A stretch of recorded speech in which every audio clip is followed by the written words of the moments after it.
Southgate targets knockout stages as he vows this England team won't be burdened by past failures. At the end of Gareth Southgate's press conference at Nizhny Novgorod Stadium on Saturday, a Chinese reporter asked a question.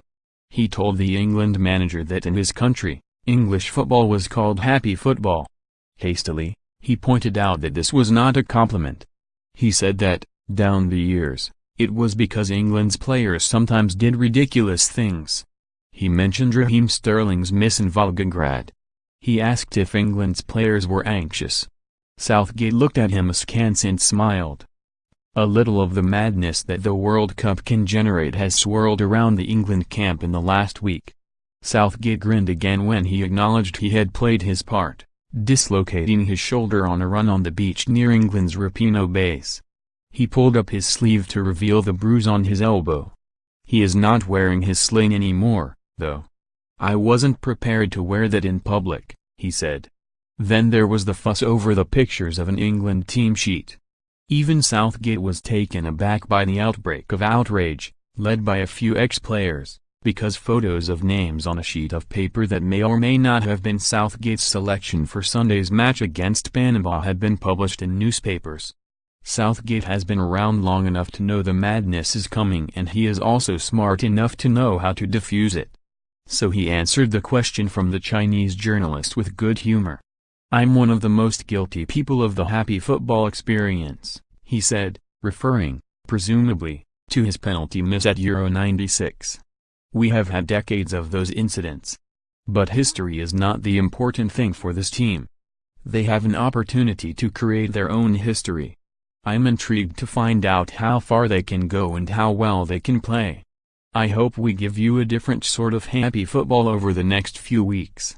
Harry Kane's late winner against Tunisia last week has made it a happy, relaxed 6 days for the England team, a time they and England supporters have been able to spend contemplating, for once, a relatively serene progression to the last 16 and qualifying with a game to spare.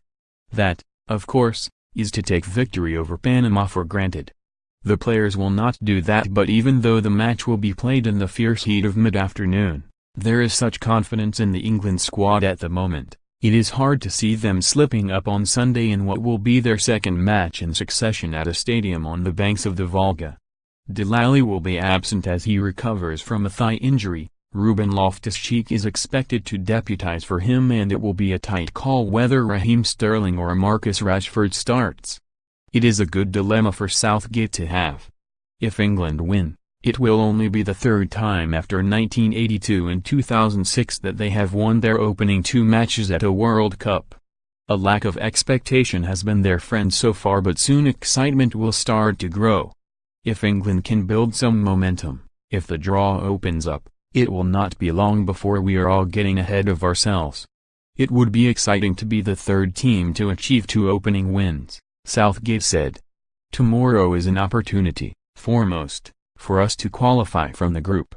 That has been our first objective from the off.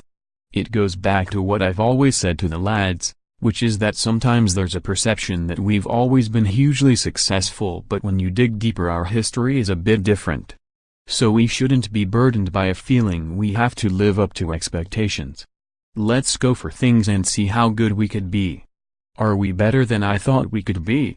Well, less so over the last few weeks, but when I go back to November and all the number of new players who have bedded in and the change of the system, there were a lot of those things happening. Then look at the end of the season with the Champions League final and the experience some players gained before coming here. Jordan Henderson was part of a side that played one of the top teams in the world and pushed them all the way. So we have come here feeling really good about things. Southgate also stressed the importance of managing the players' time and keeping them occupied. They visited the Hermitage Museum in St. Petersburg last week, and Southgate talked about the pressures of being away from home, the loneliness that can creep in, the disruption that can be caused by not having family members to confide in, and the danger of boredom.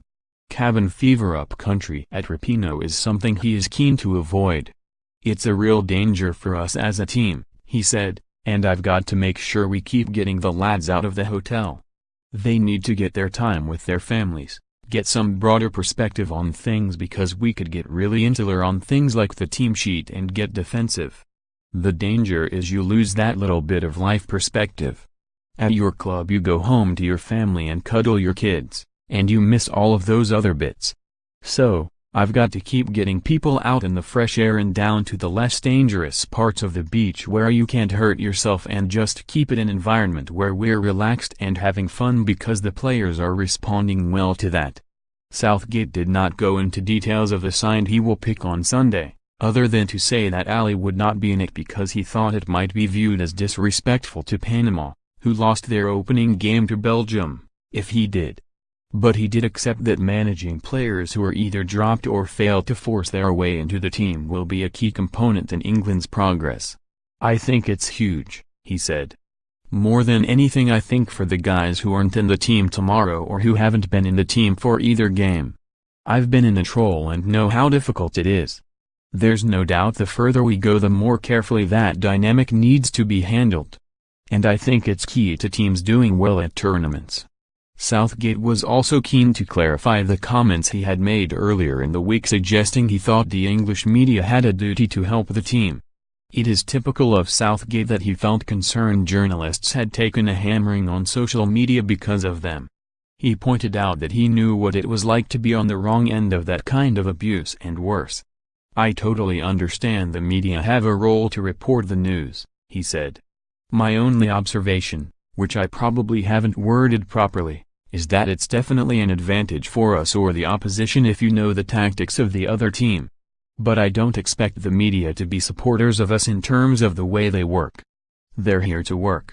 I know they want us to do well. That's been clear throughout. I'm relaxed." Last week, the team came out 3 days before the game, and I said nothing about it.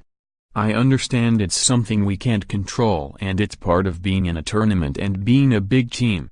There's no drama about it. The picture the other day wasn't even the team, so even less of a drama. Nothing that happens or is released changes the way we want to work with our media. We haven't been open because we expect something in return. We feel it's a better experience for everybody. We feel the players are getting their stories and messages to the supporters, and the whole environment has been really positive. After you've been away a while, you're a little bit sick of certain people and less so with others. That social dynamic is probably a fascinating social study for us to compare notes at the end. My only point is, if the opposition have your team in any sport, that's a competitive advantage, but it's not the job of the media to protect that. I accept that completely. And so the melodramas that are an inevitable part of the World Cup drifted away and only Sunday's game remained. That, and the hope that England will lend a new meaning to their brand of happy football in the days and weeks that lie ahead.